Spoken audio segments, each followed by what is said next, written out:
नमस्कार विद्यार्थी मित्रांनो, आज आपण NMMS एक्झाममधील काही आकर्षक प्रश्न आहेत. त्यामध्ये भौमितिक आकृत्या ओळखणे आणि मोजणे हा एक महत्त्वाचा प्रश्न आहे. त्यामध्ये मग भौमितिक आकृत्या म्हणल्यानंतर कोणकोणत्या आकृत्या येऊ शकतात, तर पहा अशा वेगवेगळ्या आकृत्या प्रश्नांमध्ये असणार आहेत. त्याच्यात आपल्याला चौरस मोजायला देतील, त्रिकोण मोजायला असतील, समलंब चौकोन मोजायला सांगतील किंवा रेषा सुद्धा, सरळ रेषा किती आहेत असाही प्रश्न असू शकतो. मग आपल्याला त्यासाठी चौरस म्हणजे काय त्याची व्याख्या माहिती असायला पाहिजे. चौरस म्हणजे चारी बाजू काय असायला पाहिजे, समान असायला पाहिजे. असा चौकोन आपण त्यामध्ये मोजणार आहे. त्याच्यानंतर समलंब चौकोन म्हणजे काय, समलंब चौकोन म्हणजे काय असणार आहे, दोन बाजू समांतर असणार आहेत आणि दोन बाजू असमांतर असणार आहेत.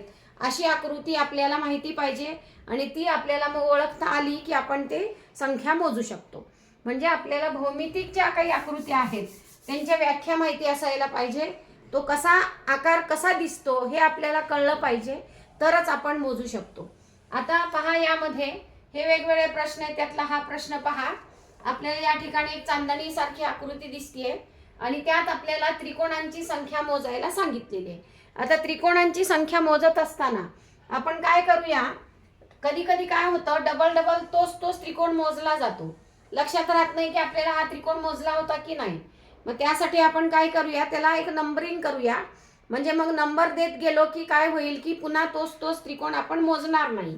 बघा आता या ठिकाणी मी काय करते, इथून सुरुवात करते टोकापासून. 1, मी इथं 2, 3, 4, 5, 6, 7, 8, 9, 10, 11 आणि 12. हे सगळे छोटे छोटे त्रिकोण झाले. हे झाले, यांची संख्या झाली एकूण 12. त्याच्यानंतर अजून त्रिकोण आहेत का शोधावं लागेल. मग आपण पाहूया, इथं आपल्याला दिसतं की दोन मोठे त्रिकोण आहेत. हा एक त्रिकोण आहे, त्याच्यानंतर हा एक त्रिकोण आहे पालथा घातलेला, म्हणजे हा एक सरळ, त्याच्यानंतर हा एक पालथा घातलेला. याचा अर्थ इथं झाली संख्या अजून 2, मोठे 2 त्रिकोण त्याच्यामध्ये आले.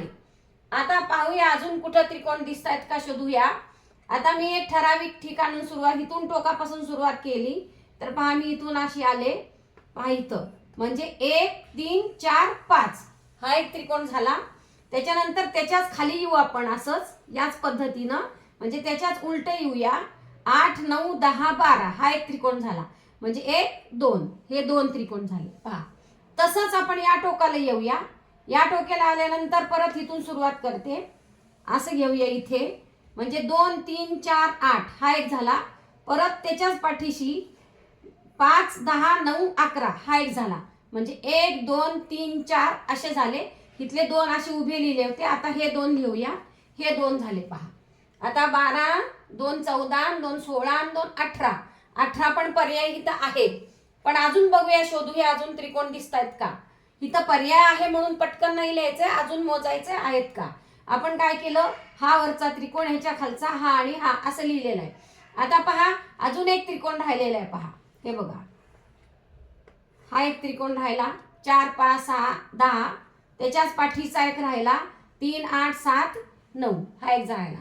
म्हणजे हे किती झाले, 2. म्हणजे एकूण मिळून किती त्रिकोण झाले पहा या ठिकाणी, 20 त्रिकोण झाले. म्हणून हा पर्याय झाला क्रमांक 2. आता पहा, आपण जर काय केलं असतं, काही जणांना असा पण त्रिकोण दिसेल अजून. पहा 5, 9, 10, 11 हा पण त्रिकोण दिसेल. पण हाच त्रिकोण कोणता आहे, ह्याच्याच मागचा घेतलेला आहे. पहा आपण हा जो घेतला होता की नाही 2, 3, 4, 8 त्याच्या बरोबर मागे हा आहे. म्हणजे असा सरळ बघितलेला आणि असा बघितलेला तो सेमच त्रिकोण आहे, हेही लक्षात घ्या. नाहीतर काही वेळेला असं वाटतं, हे बघा इथं पण दिसतोय त्रिकोण 7, 3, 8, 9 हाही त्रिकोण दिसतोय. पण हा सुद्धा आपण याच्या मागचा घेतलेला आहे. 4, 5, 6, 10 ह्याच्या मागचा बरोबर हा त्रिकोण आहे. म्हणजे आपल्याला पुन्हा पुन्हा तोच त्रिकोण येतोय का हे बघूनच मग आपल्याला काय करावं लागेल, तो मोजावा लागेल. म्हणजे अशा पद्धतीनं पहिल्या आकृतीमध्ये एकूण किती झाले, 20 त्रिकोण झाले. हा पर्याय क्रमांक 2 हा आपल्याला आला. पहा कसं मोजायचं हे ज्यावेळी कळतं, एक आयडिया आपल्या डोक्यात येते, तेव्हा उत्तर चुकत नाही आणि आपल्याला खात्री पटते की माझं उत्तर बरोबर आहे. अशा पद्धतीनं आता पहा या दुसऱ्या आकृतीमध्ये, पुन्हा त्रिकोणांची संख्या शोधायला सांगितली. थोडीशी काय केलेलं आकृती बदलली. इथं चांदणी दाखवलेली, इथं त्रिकोण दाखवलेला आहे, त्याच्यात अजून त्रिकोण दाखवलेले आहेत. मग आता आपण काय करूया, पुन्हा या ठिकाणी नंबर देत जाऊ. 1 2 3 4 5 आणि 6. हे काय झाले, 6 त्रिकोण काय झाले, छोटे छोटे झाले. आता त्यामध्ये हा जो मोठा आहे पहिला, ज्याच्यामध्ये हे लहान त्रिकोण काढलेले आहेत, तो झाला, तो एक घेऊया, 7 झाले. त्याच्यानंतर पहा, 1 इथून सुरुवात केली, इथं आले, पहा अशी अशी आले. याचा अर्थ 1 2 हा एक त्रिकोण झाला. नंतर अशी गेले 3 4 हा एक त्रिकोण झाला. नंतर 5 6 हा एक त्रिकोण झाला. आता या ठिकाणी पहा किती झाले, 1 2 3 3 त्रिकोण झाले. आता याच्यामध्ये अजून एक संख्या वाढवली असू शकते कदाचित. पहा इथं अजून वाढवलं, इथं मी काय झाले, 7 त्रिकोण आपले झाले. म्हणजे इथं पहिले लहान त्रिकोण झाले 7 आणि हा एक मोठा 8. बघा नंतर 1 2 3 आणि 6 आणि 7 वाला 1 4 त्रिकोण ह्याच्यामध्ये काय केले, अजून मिळवले. 7 आणि 4 11 12. आता अजून शोधूया कुठे आहेत ते. आता पहा इथं हा घेतला आपण, 6 7 घेतला. आता 5 6 7 घेऊया, 1 झाला. नंतर 4 4 5 6 7, बघा एक एक आकडा वाढवत जातोय आपण. 4 5 6 7 हा एक झाला, म्हणजे 2 झाले. आता परत बघा 3 पासून सुरुवात करू. 3 4 5 6 7 म्हणजे इथून असा आला त्रिकोण. बघा किती झाले, बघा 1, हे सगळे मिळून 2. नंतर इथून सुरुवात केली 3, इथून सुरुवात केली, मोठा त्रिकोण घेतला 4 आणि आता इथं 2 कडे येऊ.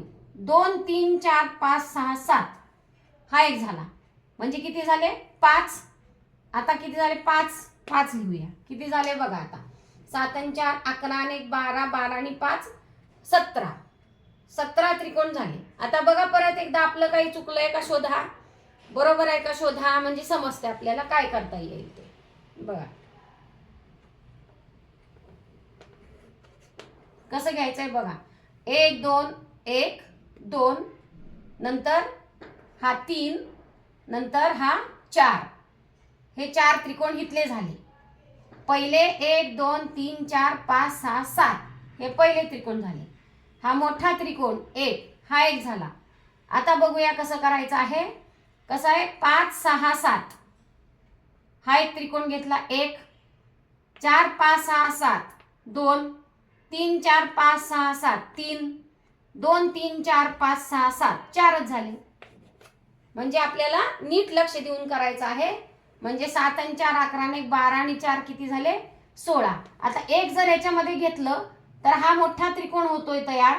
तर आपण एक इथं घेतलेला आधीच मोठ्या त्रिकोणाला, त्यामुळं आपल्याला हा एक परत एकदा घ्यायची गरज नाही. समजा तुम्ही विसरला असाल पहिल्यांदा एक घ्यायचा, म्हणजे मोठा त्रिकोण विचारात घ्यायचा, तर तुम्ही एक घेऊन पण करू शकताय.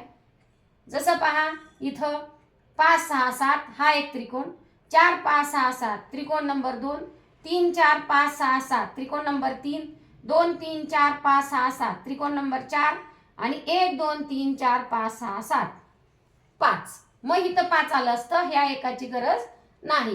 म्हणजे अशा पद्धतीने आपल्याला ते काय करायचे, मोजायचे. म्हणजे एकूण त्रिकोण किती झाले पहा 16, म्हणजे पर्याय क्रमांक 3 हे त्याचं उत्तर झालं.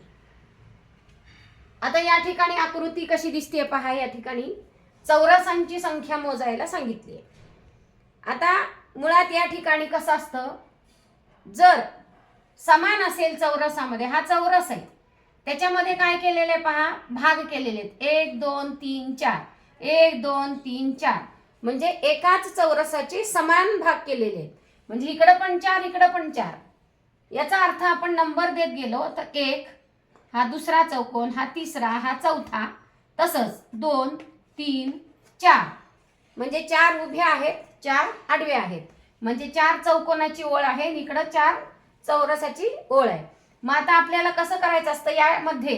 आता हे मधले चौरस नाही आहेत, तेव्हा नुसतेच अशी जर चौरसांची संख्या असेल तर एकूण संख्या किती आहे कसं काढायचं असतं.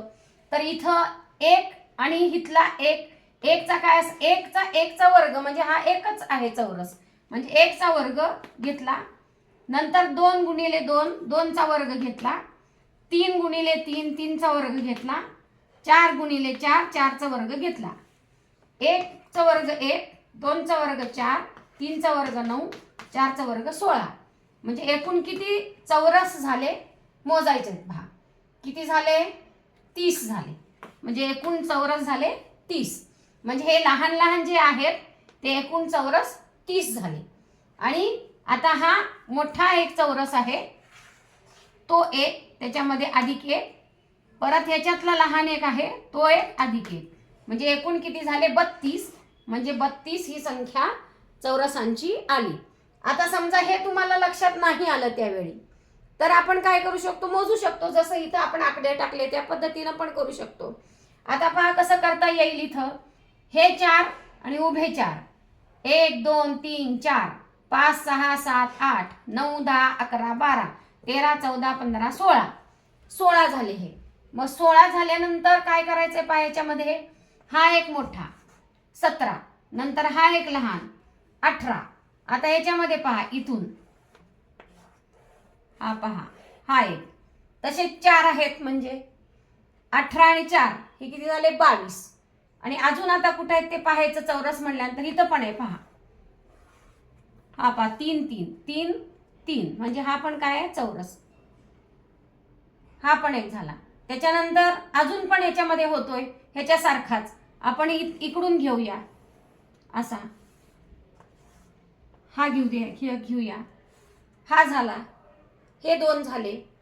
त्याच्यानंतर इकडून झाला असा पहा इकडे. त्याच्यानंतर त्याच पद्धतीनं खाली झाला आहे. असं मोजत बसावं लागतं. त्यापेक्षा हे सूत्र लक्षात ठेवायचं. अशा पद्धतीचं जर चौकोन असेल, चौरस असेल, तर त्यामध्ये सगळे चौकोन मोजायचं, चौरस मोजायचं. हे काय आहे सूत्र? काय करायचं? ह्याच्या 1चा वर्ग आणि 2चा वर्ग, 3चा 4चा, त्यामध्ये काय करायचं? वर्ग वर्ग मिळत जायचे. म्हणजे एकूण 30 चौरस त्यामध्ये तुम्हाला मिळतील. आणि मग त्यामध्ये बाकीचे जे काही चौरस आखलेले आहेत ते आपल्याला घेता येतील. अशा पद्धतीनं चौरस म्हणजेच भौमितिक आकृत्या मोजणे, अशा पद्धतीची प्रश्न आपल्याकडं असणार आहे. आता फक्त काय करायचं आहे आपल्याला, जसं आता हा चौरस कसा शोधला पहा. इथं दिसला पाहिजे, तो डोळ्याला लगेच दिसला पाहिजे. आता हा शोधता आला पाहिजे. त्यासाठी सरावच गरजेचा आहे. तरच काय होणार आहे, असे प्रश्न जमणार आहेत पहा. चुकून काय होतं, आपण कधी कधी हा आणि हा सुद्धा घेतो, पण हा काय आहे? आयत आहे पहा. हा आयत आहे. आपल्याला काय सांगितलंय? चौरसांची संख्या मोजा. त्यामुळे हे लक्षात ठेवायचं कायम की चौकोन मोजायचे नाहीत, तर आपल्याला चौरस मोजायचे. आणि मग अशा पद्धतीनं थोडंसं नीट पाहायला शिकायचं, म्हणजे आपल्याला बरोबर तेवढा भाग उठून दिसतो, लक्षात येतो, आणि मग आपल्याला ती संख्या त्याप्रमाणे मांडता येते. अशा पद्धतीनं भौमितिक आकृत्या मोजणे हा खूप सोपा प्रश्न आहे. तर तो तुम्हाला नक्की सोडवता येईल. कोणतंही टेन्शन न घेता आकृतीमध्ये काय करायचे, भाग ओळखायला शिकायचं. धन्यवाद.